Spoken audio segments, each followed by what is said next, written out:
first things first. My name is Jenna Wolf. His name is the Hall of Famer Chris Carter. That is Nick Wright. How's everybody doing today? Good. Good day of sports yesterday. Well, can I share this? The three of us and our lovely staff here at First Things First, we went out to watch. We went to a local brewery establishment to watch the start of the NCAA action. And just to give you an idea of how sporty these two are and how knowledgeable they are every day when they show up here at this desk, the rest of us were all watching the game, as were they. On top of that, they all had multiple games going on the phones. This one had the golf tournament on, screaming out when Tiger did something. 70-footer! Scared all of us. 70-footer! 3 people fell off their chair. This one had previewing of every other game coming up. And I will just tell you this. It's really nice to know that even when you're not here, you're still thinking about this and this alone. Yeah, it was a good sports day. It was a good sports day, We had a good time. It was a really good sports day. CC got to go to the Knicks game last night. There was a lot of stuff going on, a lot of stuff to discuss today. Yes, looking forward to it. All right, let's get to it. We're going to start with the aforementioned golf. Remember that brief moment when we doubted Tiger Woods?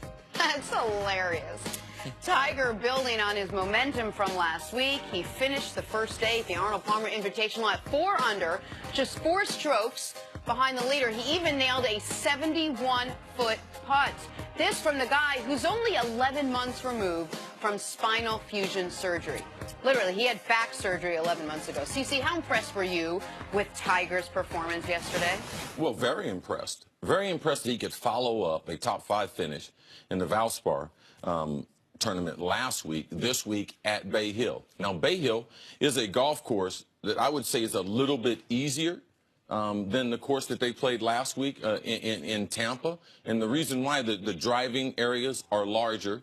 The par 5s, typically you can score a lot on them. And this is one of the best tournaments as far as a field. 24 of the top 50 players are playing in this tournament. So to see Tiger at the top of this leaderboard and to continue the success that he showed, where, man, his iron play and his short game, that's the thing that impressed me the most. Following up what he did last week, shooting all those rounds under par, and then following up in the first round where Vegas made him the favorite for the tournament. He's won there 8 times, but to finish with a double bogey and still finish 4 under, it's a magnificent day for Tiger. Now it's about positioning, you know, because we see that he's able to play consistently, but also what we're seeing is, and hearing him, he's able to practice more. So now the rounds aren't taking its toll on his back, that he's able to follow up the rounds of golf with great practice. And as long as Tiger has the short game, that means chipping and putting, he's going to have the ability to win a lot of tournaments. So Cece, you're telling me in all sports, this practice thing's pretty darn important, it would appear. Well, I'm just going to say for the elite of the elite, practice is very, very important. Except for Allen Iverson, but everyone else it's a reoccurring theme. Well, it is a reoccurring theme, and it's so, the reason I mention it is very early in this show, I talked about how football teams, with veteran football teams, that they shouldn't have their veterans do training camp or preseason because of the risk of injury. And CC got on me then about practice, and since then it's been a theme. And it's interesting to me you say for the elite of the elite, because I think to the layperson, to the average fan, and I consider myself more than, not better than the average fan, but like this is my job, so I study it as closely as you can. Right. I think most people who didn't play think, well, the elite are the ones that need practice the least. And what you're saying with Tiger, the ability to fine-tune, the ability to practice consistently, something he couldn't do pre-back, not just back surgery, but the back fusion, the lower back fusion, that's been a difference for him. Now, I also want people to know, because I know yesterday was a March Madness day, and the early part of this tournament was only available via online stream. You couldn't watch it live. So when you heard Jenna say, oh, so Tiger's 4 shots off the lead, so that's good, but you also got to keep in mind, Tiger's, when he went to the clubhouse at 4 under, the leader was at 5 under. Those really big scores of 8 under and 7 under only got posted later in the day. Conditions got a little better for scoring. Great point. And so his 4 under could have been what it was at the time, the second best score that had been posted in the tournament. I also want to mention this. And we showed it in the highlight package, the very first few clips. his approach on 6 and then putt on 7, keep in mind he did the back 9 first, so it was his 15th his 16th and 17th holes of the day. That approach is perfect. That approach they just show there, it's such a hard shot because you have to clear the bunker. And then, yes, there's some luck to this. Whenever you hit a 70-footer, there is some good fortune to it. If he didn't make it, it was probably going to race 7 or 8 feet past the hole. But to do that on back-to-back holes, right after the double bogey. Yes. Right after, and keep in mind, the double bogey he thought was unfair.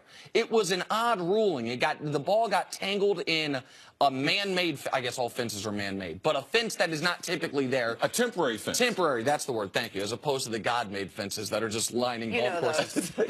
A temporary fence, he thought maybe he could have gotten relief. They didn't give it to him. That cost him those 2 shots. And when that happened, you said to me, we're sitting there watching the tournaments, but you said to me, man, those big numbers are tough to overcome.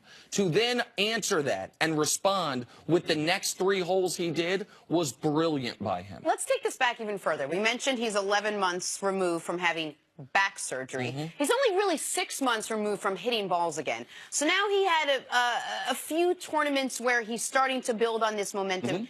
Is it just possible that maybe we are, I don't know, getting a little too ahead of ourselves with what we expect from Tiger Woods? I know you're anti-Vegas the last couple of days, but Vegas right now has him the favorites to win the Masters. So I feel like and he even said this in his post-game press conference. He said, guys, let's all keep in mind, like, I just really started playing again, so don't really expect too much. I'm just out here having a good time. Are we sort of putting, not that we're putting pressure on him, but we're anointing him to a place where he's not quite ready yet? Yeah, I'm going to let everyone else temper their enthusiasm. Nick and I, we all in on Tiger Woods. Like, we don't mess around. Like, I don't care if I'm wrong. I just want to watch this. This is the thing. Yes. And in talking with his agent, I've been very, very fortunate that I've been able to walk the golf course with Tiger's team. And, man, they didn't know if he would ever play again. And now for us to see one of the guys who's been a hero to us, to see him back playing. I mean, Tiger Woods we know Jack is the greatest golfer, but Tiger is the greatest athlete to play golf. And he has brought so many other people to the game. I know how good he is. And also, I know in the 6 months that he's only been swinging the club, but his short game, his chipping and putting, that was the only thing that he could do when he did have the injury. Now, this is an injury that we have never seen. We have never seen. It's not back surgery. He's had back surgery 4 times. There's no one on the PGA Tour in the history of the great tour that's had a fused lower back. So what we're seeing, yes, no one had ever seen it before. Yes, typically logic is to temper your expectations. But for me, I know how great Tiger is at golf, and I know there's such an intimidating factor with Tiger being on the course. I believe, I told you, in the next 4 weeks, from last week, I thought that he would win a tournament. Tiger Woods is he makes the sport different. He makes us as broadcasters and what the content that we can put out there totally different. And I'm a huge fan of his, and I'm about a great story. And this is a guy who potentially was on pursuit to be the greatest golfer ever, who was laid up and potentially couldn't play the game again. No, I believe that my enthusiasm is matched by what Tiger and the expectations that I believe are realistic. And for me, because CeCe's a good golfer. CeCe's been to the Masters. CeCe loves golf absent of Tiger. That is not me. I remember being with rest in peace, with my grandfather when I was 11 years old, running up to his room and saying, there's this kid. They say he's going to be amazing. It was when he won his 3rd amateur. And saying and he knew who he was because he was such a golf fan. And for me, that moment is when golf started to exist. And you know when golf stopped existing for me? That night before Thanksgiving 9 years ago. When I didn't know it at the time, but when we lost Tiger Woods for a long time, there was the 1 year since then he won Player of the Year but didn't win any majors. Like, this for me is a sport coming back into existence that's been dormant. That's been what do bears do in the winter? When they go hibernating. Thank you. Yes. That's been hibernating for the last few years. And one nerdy golf note that should be mentioned. You said before this tournament that for Tiger, if it's a par 72 with 4 par 5s, for Tiger, that needs to be a par 68. What was so impressive about the Valspar is he wasn't elite on the par 5s, yet he still finished in 2nd place. Yesterday, he finishes with 4 under. He finishes at 4 under. There are 4 par 5s. He was 4 under on those 4 par 5s. Even the rest of the other 14 holes. So he took advantage of those opportunities. He was a lead around the green. He led the field in strokes gained around the green.